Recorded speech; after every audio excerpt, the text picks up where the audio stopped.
The historical documentary I picked is The Warlords, Hitler versus Stalin.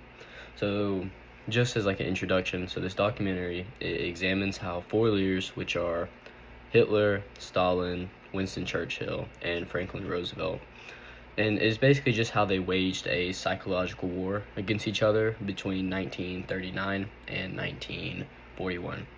And instead of just retelling every battle, the film argues that their ego, fear, and their delusions kind of shaped decisions that led directly to the Operation Barbarossa and a global power shift. So I think the first technique that the documentary does really good on is framing the story as a, I guess, war of minds. And basically, so from the opening, the narrator presents a thesis that while nations fought with weapons, these leaders kind of fought with mental battles as they lied, they schemed, they flattered, they deceived. And that framing kind of keeps the focus on motives and misconceptions. And so, like, for example, Hitler's belief that he was the greatest warlord, or Churchill's warnings, or two examples. I think the second technique that it does really good on is heavy use of documented quotes to make the psychological just more concrete.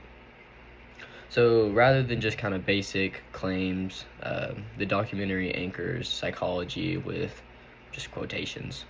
So one of the big things was like the general diaries, like Franz Hadler, Hitler's own speeches that they quoted, and differing, like, I guess, Stalin's inner circle notes.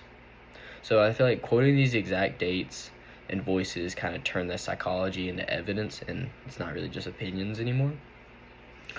And the third technique that it does really good on is it chronologically structures throughout the video with, I guess, different like pivotal points. So the film moves kind of step by step throughout the turning moments. So like in August 1939, the Nazi-Soviet pact and secret protocols, with Stalin toasting while Hitler privately says it's all just a game. And then it goes to winter in 1939 and 1940, where it displays Stalin's Finland disaster, and then it feeds Hitler's contempts for like the Soviet arms. And then it goes to kind of May or June of 1940. It shows how France collapses, Churchill becomes prime minister, and then Stalin congratulates Hitler's fears being next.